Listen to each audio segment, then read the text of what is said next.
வீடு வசந்தபவன் சைவ உணவிற்கு பெயர் பெற்ற பாரம்பரிய ஸ்தாபனம் ஆகும். தமிழ்நாட்டில் 17 கிளைகளுடன் உலகெங்கிலும் கிளைகளை கொண்டுள்ளது. வணக்கம் நண்பர்களே. தமிழ்நாடு அரசின் உயர்கல்வித்துறை அமைச்சராக இருக்கக்கூடிய விழுப்புரம் மாவட்டம் திருக்கோவலூர் சட்டமன்ற உறுப்பினரான திரு பொன்முடி அவர்களையும் அவரது மனைவி விசாலாட்சி அவர்களையும் சென்னை உயர்நீதிமன்றம் சொத்து குவிப்பு வழக்கில் குற்றவாளிகள் என்று டிசம்பர் 19ஆம் தேதி, அதாவது 2023 டிசம்பர் 19ஆம் தேதி உறுதி செய்திருக்கிறது. இது எந்த அடிப்படையிலான தீர்ப்பு என்றால், ஏற்கனவே இவர்கள் மீதான சொத்து குவிப்பு வழக்கை சிறப்பு நீதிமன்றம் தள்ளுபடி செய்து பொன்முடியையும் அவரது மனைவியையும் குற்றமற்றவர்கள் என்று கூறி விடுதலை செய்திருந்தது. அதற்கு எதிராக லஞ்ச ஒழிப்புத்துறை தொடுத்த மேல்முறையீட்டு மனு மீது இந்த தீர்ப்பை, அதாவது பொன்முடியும் அவரது மனைவி விசாலாட்சியும் குற்றவாளிகள் தான் என்று சென்னை உயர்நீதிமன்றம் டிசம்பர் 19ஆம் தேதி தீர்ப்பளித்தது. குற்றவாளிகள் என்று சொல்லிவிட்டாலும் அவர்களுக்கு என்ன தண்டனை என்பதை உடனடியாக இந்த தீர்ப்பை வழங்கிய நீதிபதி ஜெயச்சந்திரன் அறிவிக்கவில்லை. அது பற்றிய விவரங்கள், அதாவது தண்டனை விவரங்கள் டிசம்பர் 21ஆம் தேதி அறிவிக்கப்படும் என்று அவர் கூறியுள்ளார். அப்போது A1 ஆன அமைச்சர் பொன்முடியும் A2 ஆன அவரது மனைவி விசாலாட்சியும் நீதிமன்றத்தில் ஆஜராக வேண்டும் என்றும் அந்த உத்தரவில் அவர் குறிப்பிட்டிருக்கிறார். இந்த வழக்கு எப்போது போடப்பட்டது, இந்த வழக்கு கடந்து வந்த பாதை என்ன, சிறப்பு நீதிமன்றம் எந்த அடிப்படையில் இவர்களை விடுதலை செய்தது, சென்னை உயர்நீதிமன்றம் எந்த அடிப்படையில் சிறப்பு நீதிமன்றத்தின் தீர்ப்பை ரத்து செய்தது, இதெல்லாம் இந்த வழக்கிலே எழக்கூடிய முக்கியமான கேள்விகள். அது பற்றியான ஒரு முழுமையான பார்வைதான் இந்த வீடியோ. இந்த வழக்கு என்ன, அதாவது 2006 முதல் 2011 வரையிலான திராவிட முன்னேற்ற கழக ஆட்சியிலே, அதாவது கலைஞர் மு கருணாநிதி முதலமைச்சராக இருந்த அந்த ஆட்சியிலே பொன்முடி உயர்கல்வித்துறை அமைச்சராகவும் சுரங்கத்துறை அமைச்சராகவும் இருந்தார். 2006 2011 ஆட்சி காலத்துக்கு பிறகு 2011 நடந்த சட்டமன்ற தேர்தலில் எதிர்க்கட்சியான அதிமுக வெற்றி பெற்று ஜெயலலிதா தலைமையில் ஆட்சி அமைக்கப்பட்டது. இதையடுத்து 2011ஆம் ஆண்டு அமைந்த அதிமுக அரசு அதற்கு முந்தைய திமுக அரசில் அமைச்சர்களின் செயல்பாடுகள் குறித்து ஆராய்ந்து அவர்களுக்கு எதிராக ஊழல் வழக்குகளை அரசின் லஞ்ச ஒழிப்புத்துறை மூலமாக தொடுத்தது.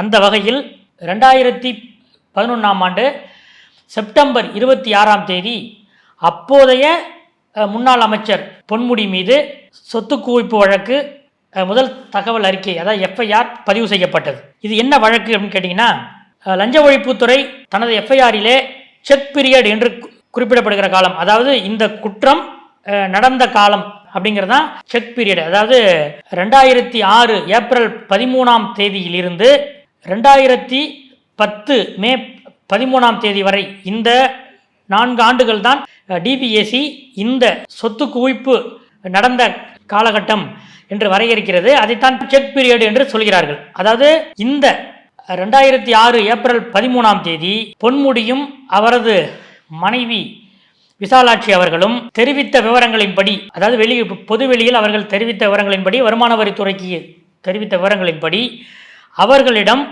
2.71 கோடி ரூபாய்க்கு மதிப்புக்கு சொத்துக்கள் இருந்திருக்கின்றன. ஓகே.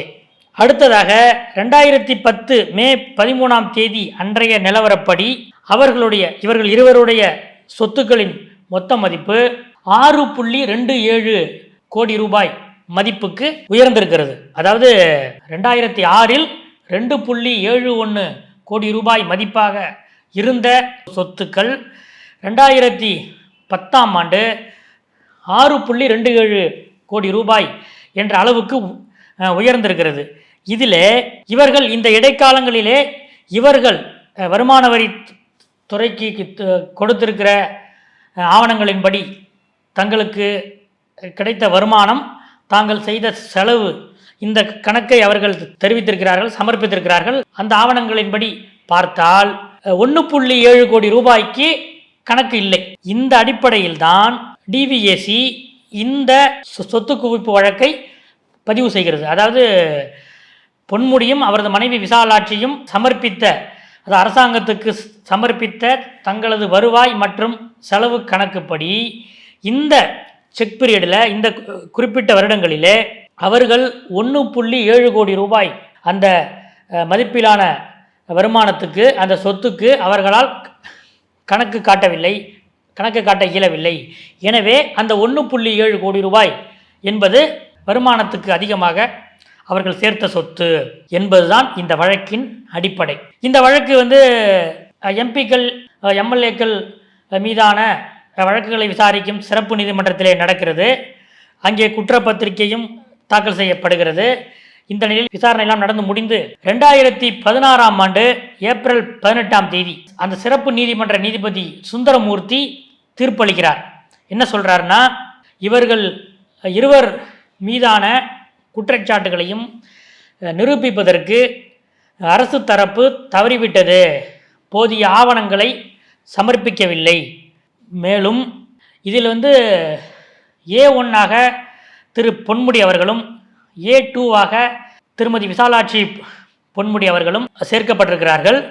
இதிலே அமைச்சர் பொன்முடி தனது மனைவிக்கு முறைகேடாக சொத்துக்களை சேர்ப்பதற்கு உதவி செய்தார் என்பதை நிரூபிப்பதற்கு அரசு தரப்பு தவறிவிட்டது. இன்னொன்று A2வான இந்த அமைச்சரின் மனைவி விசாலாட்சி, அவர் ஒரு தனிநபர், அவர் வருமான வரி கட்டி வருகிறார், அவர் சில தொழில்களை நடத்தி வருகிறார். அந்த தொழில்களுக்காக அட்வான்ஸ் வருமான வரியை முன்கூட்டியும் அவர் கட்டியிருக்கிறார். இந்த நிலையில் A1 A2 அதாவது கணவன் மனைவி இருவரும் ஒரே வீட்டில் வாழ்ந்தாலும் A2வான விசாலாட்சி A1ஆன பொன்முடிக்கு உடந்தையாக இருந்து வரம்பு மீறிய சொத்துக்களை வாங்கியதாக கருத முடியாது. இன்னொன்று, அப்படி வரம்பு மீறிய சொத்துக்களை A1 மூலமாக A2 வாங்கினார் என்பதற்கும் எந்த ஒரு ஆவண ஆதாரங்களை, ஒரு சாலிட் எவிடன்ஸை ப்ராசிக்யூஷன் அதாவது DVAC லஞ்ச ஒழிப்புத்துறை சமர்ப்பிக்கவில்லை என்றுதான் சிறப்பு நீதிமன்ற நீதிபதி சுந்தரமூர்த்தி இந்த வழக்கிலிருந்து இருவரையும் விடுதலை செய்தார். பொன்முடி, விசாலாட்சி பொன்முடி இருவரையும் அந்த வழக்கிலிருந்து 2016ஆம் ஆண்டு விடுதலை செய்துவிட்டார். மீண்டும் அதிமுக ஆட்சி அமைகிறது. செப்டம்பர் 22ஆம் தேதி ஜெயலலிதா, அப்போதைய முதல்வர் ஜெயலலிதா அப்பல்லோ மருத்துவமனையில் அனுமதிக்கப்படுகிறார். அதன் பிறகு அவர் டிசம்பர் மாதம் காலமாகிறார். அதன் பிறகு ஒரு நிச்சயமற்ற சூழல் நிலவுகிறது. ஓ பன்னீர்செல்வம் இடைக்கால முதலமைச்சராக இருக்கிறார். இந்த நிலையில்தான் 2017 ஜனவரி வாக்கில் அப்போதைய தமிழ்நாடு அரசின் லஞ்ச ஒழிப்புத்துறை இந்த வழக்கில் சென்னை உயர்நீதிமன்றத்துக்கு மேல்முறையீடு செல்கிறது.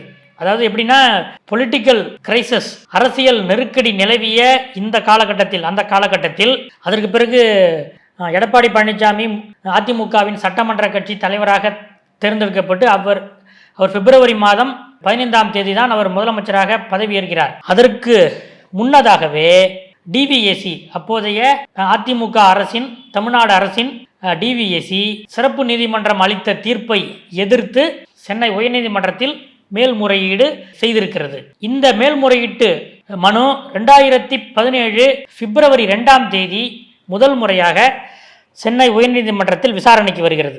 இதில் சுவாரஸ்யமான விஷயம் என்னவென்றால், அப்போது சென்னை உயர்நீதிமன்ற நீதிபதியாக இருக்கக்கூடிய நீதிபதி ஜெயச்சந்திரன் அவர்கள்தான் பொன்முடிக்கும் அவரது மனைவிக்கும் இப்படி DVAC அப்பீல் பண்ணியிருக்காங்க, இதற்கு நீங்க பதில் சொல்லுங்க என்று நோட்டீஸ் அனுப்ப உத்தரவிடுகிறார். அதற்கு பிறகு இந்த வழக்கு பல்வேறு நீதிபதிகளுக்கு செல்கிறது. இந்த 6 ஆண்டுகளில் பல நீதிபதிகள் இந்த வழக்கை விசாரித்திருக்கிறார்கள்.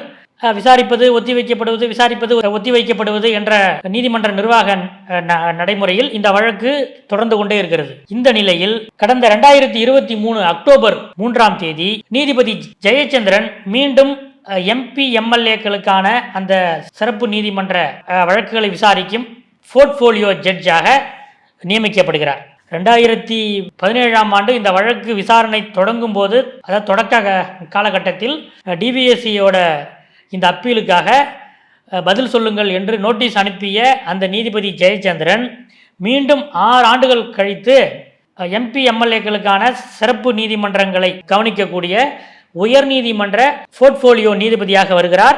அப்போ என்ன பண்றாருன்னா, அவர் நீண்ட காலமாக நிலுவையில் இருக்கக்கூடிய இது மாதிரி வழக்குகள் என்னென்னு பார்க்கும்போது இந்த வழக்கு இருக்கு. அதனால அந்த வழக்கை விசாரித்து கடந்த நவம்பர் 27 இருதரப்பு வாதங்களையும் எழுத்துப்பூர்வமான வாதங்களையும், அதாவது பொன்முடி விசாலாட்சி தரப்பு வாதங்கள், இந்த பக்கம் டிவிஎஸ்சி தரப்பு வாதங்கள், இந்த 2 தரப்பு வாதங்களையும் எழுத்துப்பூர்வமாக பெற்று தீர்ப்புக்காக இந்த வழக்கை ஒத்தி வைக்கிறார். இதுதான் இந்த வழக்கில் நடந்தது. இதிலே உயர்நீதிமன்றத்திலே நடந்த விசாரணையில் என்ன நடந்தது? உயர்நீதிமன்றத்திலே அமைச்சர் பொன்முடி சார்பாக திமுகவின் மூத்த வழக்கறிஞர் ராஜ்யசபா எம்பியான NR இளங்கோ அவர்கள் ஆஜரானார்.